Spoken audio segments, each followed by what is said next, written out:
Anna from Island Sun Tarot. This is How Am I a Cliche Tarot Reader? It is a VR to Anna from Astral Lady Tarot. These have been so much fun to watch. The first one that I saw was Lisa's, and it was so funny. And when I first started watching it, I was like, oh, I wonder how many of these that I'm going to be. And I was pleasantly surprised at how many of the boxes I checked. And I just wanted to join in on the fun. So let's get started. So for number one, it was more than one version of a tarot deck. I mostly read RWS, and all of my decks are RWS system, but I do not actually have repeats of anything or anything that's too close besides that they're all in that same system. That kind of rolls into number two for me, which was backup decks. And I know I've mentioned on this channel a couple of times about a few. So first is the Dreams of Gaia. So this one is not the like right away first edition, because I know the backs were all black on that one, but I have the bigger box set. And then I think it was the next one that came with the kind of star background. Anyways, these cards are huge. The gilding is just like completely ruined on mine because I've used it so much, but I love the artwork so much. There's just so much border, and that title box down at the bottom is huge. We do have like an elemental symbol in there as well. And I have mentioned on this channel before that I wasn't sure, see, this is a minor, so smaller box, but still taking up the same amount of space. I've mentioned before on this channel that I was thinking of maybe getting the pocket size, because for the pocket one, it was like they had taken it down to this gold line here until it just nipped off the bottom. So it was just the image. But I have so much like feeling, love, and intention in this deck that I obviously couldn't bring myself to do it yet, and I haven't done it, but that would be one of the ones that I would almost want a backup of this deck because I just love it so, so much. But whenever I tell myself to just order it, I can't bring myself to do it. Like I'm betraying this one in some weird way. I know it's silly. The other two that I've brought up is probably, well, this one maybe not as much, but it's the Animal Totem Tarot. This deck, I love it to pieces. And it is on the little bit more cardboardy Llewellyn cardstock. I got this right when it came out, so this is like the first edition. I don't remember what year this came out, but it's just, if I folded this card any more than that, it would crease. And then if I bent it back the other way, I'd just have two pieces. So, I mean, it's very, very cardboardy. And for this, what I wanted to mention is I had, at one point, the Tarot Vampires by Ian Daniels, and it was around the same time as this. When I did my major, I'm moving to Hawaii, Cole, I went through everything. It wasn't just tarot, it was tons of stuff, because I was putting everything onto palettes, etc. That's a different video. Anyways, I recently repurchased the Tarot Vampires, and it came in the nice hard magnetic box, and the cardstock is the newer Llewellyn cardstock that's softer and a lot thinner, and I feel like would maybe hold up a little better, which brings me to my next deck that I would want to back up on is the Shadowscapes, because I don't know if this first card is going to be a good example, but you can see how it has that silver border. I edged it in silver, and you can see it on the back. It just kind of like blopped over onto the edge. Sorry, I don't even know if it's gonna focus because of my face. Yeah, you can see it like right there. It was the first deck that I ever edged, and because the edges were silver and I didn't mind the way the backs were, I was like, oh, I'm not gonna take a paper towel and like smear it off, because I'm pretty sure with this one, and I tried to smear it, it like smeared, like it didn't just come off, it smeared all over the back of the card. I was like, oh, I shouldn't do that. Let me just leave the little bit around the edge. So I let them dry out on the like dinner table for a day, and then went to go collect them all. Yeah, they all smeared and scraped against each other. So I probably won't be able to find one while we're sitting here, but I know that when I've shown this deck on my channel and it's been down on the table, that you could see the little like smudges kind of in it. And then all of a sudden across the card, there'll be some silver in it, like here down at the bottom. You see, it's just minimal. It's like, I know that it's there, that it's smidged over onto the silver, just because it was my first time Anyways, this is also the more cardboard Llewellyn cardstock. So when I got that Tarot Vampires and I was like, ooh, this is nice. The magnetic box. I would love to have another book and box set of this, just like the Animal Totem, to get it on that newer Llewellyn cardstock that I think might hold up better. But again, like I said with the Dreams of Gaia, I can't bring myself to do it because I love these ones so much. And it would literally just sit on the shelf in case something happened to this. But then I know myself and I feel like I know that that cardstock is nicer, and I would open that new one and use it, and this one would get pushed back as the backup, if that makes any sense. So yeah, I can't bring myself to do it. I know I probably should. Okay. Number 3 is tarot tattoo. I do not have a like direct from any card or tarot itself, but I do have a very large Pisces tattoo. It's on my side. I really do I love the water, and I really emulate with Pisces. It's totally me. There are a few oddball things where even like my friends will be like, gosh, aren't you a Pisces? Because I have a few oddball things where I'm really not too emotional.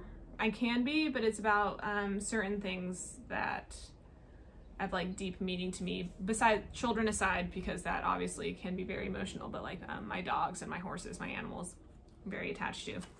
And it affects me deeply if they're hurt or anything like that. Anyways, so I do have the one. I would show it to you, but that would be like if I was in my bathing suit, so sorry. Next, she had tea. I love tea, and I know I've mentioned on here many times, especially when talking about the, I'm sorry I didn't grab it, the Isis Oracle.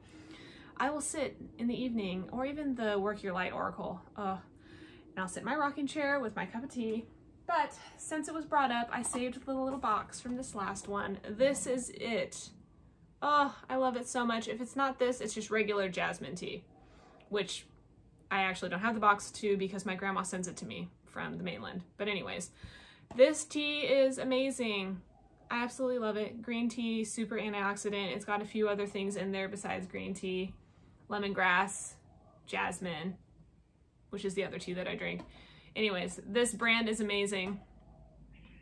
I love it. I'm definitely a coffee drinker too, but I'm that, like I wake up really early to take care of my horse and I go ride. So I'm up at like 5:15 every morning. But when I'm done with the horse, I come home and make breakfast for my family, and that's when I start my day. So I really don't start feeling that like I need a coffee until lunch. So I do drink coffee at lunch, but I wouldn't say it's necessarily like tarot related. It's normally tea in the evening when I'm winding down and, like I've mentioned before, sitting with like an oracle deck or a tarot deck and starting to relax from the day. So yes, tea. The next one, number 5, is crystals. This is a huge one for me. I brought some of my favorite pieces to share, and I was into crystals before I was into tarot. I've always loved crystals. Even as a child, I loved I want to say it was probably like the Rainforest Cafe in like Las Vegas or something like that, where they had a big bin full of crystals and you could fill the little bag. Anyways, I still have those crystals that I had. Like, that was how I started my crystal collection when I was a little kid and I was with my dad, and my grandparents are into crystals, and so it's always just been a thing. Anyways, I know I've shared this one before. This is a Burmese Jade. It is lavender and it has pieces of Imperial Jade in it. It's a stunning piece. It was a gift from my grandma. I fell in love with it at a crystal show at her holistic doctor's house, and a lot of these pieces are from one of those shows. This is Fluorite. It's completely green on one side, and then when you turn it, it's got a big purple. Oh, I love this one. This is like my study crystal. If I'm like reading, it sits on the table next to me. It just really calms your mind and helps you focus. It's beautiful, more natural amethyst. Really stunning. It sits really nice on the table too. I do have to share, even though it's not technically a crystal, it's a amber, but this is a pretty large piece of it, and it still has wonderful qualities, and I treat it like a crystal. I use it like a crystal. So anyways, I came to tarot through crystals. I've always collected them, always loved them. My grandma wanted to take me to a crystal show at her doctor's house. And so I went for the first time. This is blue calcite. And he had like hors d'oeuvres and stuff set out and wine, that kind of thing.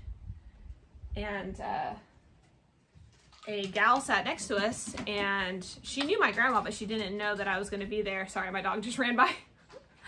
And she was like, oh my gosh, you're the one that I saw. So I have these cool olive tree like troughs that I keep everything in. So yeah, she looks at me, we're sitting down eating, and she was just like, oh my gosh, you're the one that I saw on the cards this morning. I'm so glad that you're here. So she invited me to a reading that she was, like a group. They were all learning and studying together. And she was working on angel cards at the time. And she wanted me to just come and sit with her and, you know, have some tea, enjoy some crystals, chat with her friends, that kind of thing. And I did, and it was wonderful. And that was how I got interested in it. So that last one was Ocean Jasper. The dark blue was Lapis Lazuli. These are some of my really favorites. Blue lace agate, sorry. It's just, I love the intricate designs on these, some of these. And then this other trough, this is all like an olive branch wood troughs. I just, I love some of these so much, and I use them so much in my practice, and I've always had them out and around. And some of the pieces I just really resonate with, and I use them on my like reading table, or I like holding some of the pieces too. This is one of my favorites. This is like a mama bear serpentine stone shaped like a bear. So sweet.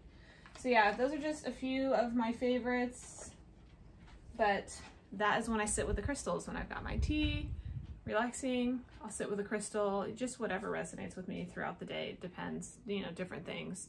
Because I know I've mentioned before a couple of calming stones, and especially if I was, like my horse got hurt last month and I had, there's just a little bit more stress. So certain stones just really speak to me in times of stress or what have you. Okay. Next, number 6 is tarot books. I have a handful of tarot books, but I feel like I love them so much that I'm constantly referring back to them. So I haven't necessarily been like searching for that next tarot book that I want to read. Do I have tarot books that I have on my wish list, my Amazon wish list still, that I just haven't read yet? Yes, of course.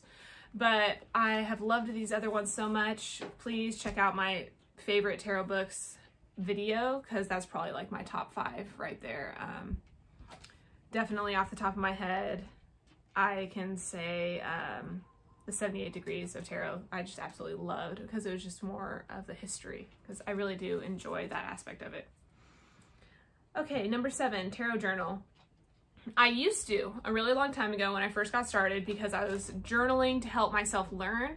But then I just reached this point where it started to feel like a chore, and that was probably about like a year and a half, maybe 2 years in. And I also kept like a planner just for work, my horses. At the time when I was learning tarot, I had many horses, like from anywhere between 3 to 5 horses. And so I would write down what I would do with the horse each day. So it started to just feel like another thing, because I was already writing down so much other things, and I stopped doing it, and I haven't ever gotten back to it. So that was one of the ones where, so there's 11 and there was 2 that I don't. Well, one of them, I guess, we'll see. The shuffle.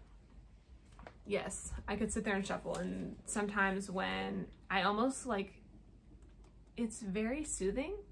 So you get into kind of like that trance-like feeling where you're just kind of shuffling, and then you finally realize like, oh gosh, am I gonna pull a card? I'm gonna put something out on the table here. I probably should. Yes, I love, well, overhand shuffling is really relaxing to me, but I will riffle shuffle the cards if I'm actively thinking about something and I am going to do a reading. But I am probably that person where in my head I start to second guess myself, where I'm like, a little voice says, that's enough shuffling, put the cards out. And I'm like, no, just a couple more times. Next, number 9 is fairy lights, and then 10 is candles. So to me, it kind of goes together. I do not have fairy lights like on a strand anywhere, but I do use these. They're the little battery operated candles, and they kind of do that little flicker. So when it's in the holder with the glass or whatever, it looks like it's flickering. So to me, this is like candle cheating, and it is kind of like a fairy light. Which brings me to candles, which I order all my candles from a shop on the island. And I brought a couple to show, because one I started burning and one is brand new, so you could see. So they come in these nice tins. This one's called Retrograde. And I'll link it below, because you can order online, and then they also do Instagram live, and then they'll ship anywhere. So it's called Hex and Rue. It's an apothecary. It's in Honolulu. And they make all these candles themselves. So this one has already been burning, but you can see the size of the tin, and this burns for a long, long time. This is what it looks like. Same candle, Retrograde, the lid. So there's crystals in it, and then herbs as well. Just so lush. Oh, I've tried several of their different styles in this type with the tin. So good. I've never been disappointed, and it's nice to have the little crystals after. I have another bowl that I keep the little tinier chips and tumbles in. And then this, from the same shop, they make these as well. This is the Isis candle. It smells absolutely divine. And it came with a big chunk of lapis. It's just, I ran out of the lighter that's long enough to do it. So I had been doing like with the match, trying to get it, and it finally burned down so low that I couldn't. And I haven't bought the longer stick matches or one of the clicky lighters to finish this one off. But same thing with this one, just like the others. It burns for a really long time, and I love it. I love the longer glass and the way the flame looks in it as it starts to burn down. Just real magical. They do a great job, and a lot of heart and feeling goes into their handmade candles. So I'm going to link their shop below. And then last but not least, number 11 is tarot table. So I have young children, and so I don't have a tarot table set up all the time in my house. I do have a tabletop that my boyfriend made me, and I will set it on the table to put the cards on. So I'll normally set it up in the dining room because there's good light in there, or I'll take it to the outdoor patio and set it up there. So it's just wood, and he had sanded it down for me, and it's really nice and soft, and the cards go out perfect on it. And it just looks really nice for videos, for pictures, and I like using it just because it's soothing. The wood is soft, it's a lighter color, and I don't feel like my cards are gonna get anything on them, even though I've wiped the table after breakfast and wiped the table after lunch and dinner and Play-Doh and painting. I just know that something might get on the cards. I'm just paranoid, but it's nice to have that nice little tabletop. I'll set the crystals on it, some of the little, dare I say, like fairy candles with the battery in some holders. And yes, it's all about the setup that just makes you feel comfortable to get into a reading, or for doing a reading for somebody else to get you in the right frame of mind. And the crystals too, it all goes with the setup. So that was it. I'm definitely a cliche tarot reader. I love poking fun at myself over stuff like this, because the first couple, or the first one that I went to watch, which was Lisa's, I was like, oh gosh, I don't know, am I? And I totally am. I just didn't think that I was. So this was really fun. I really hope that you guys will go watch. I'm gonna tag Anna's, the original from Astral Lady Tarot, and then also Lisa's, because hers was just really sweet and funny to watch. So I'm gonna put those below and then tag the shop for the candles for you guys. But I hope that you enjoyed this, and let me know below if you have one of these, and I would love to watch it. Thanks guys, I'll see you next time. Bye.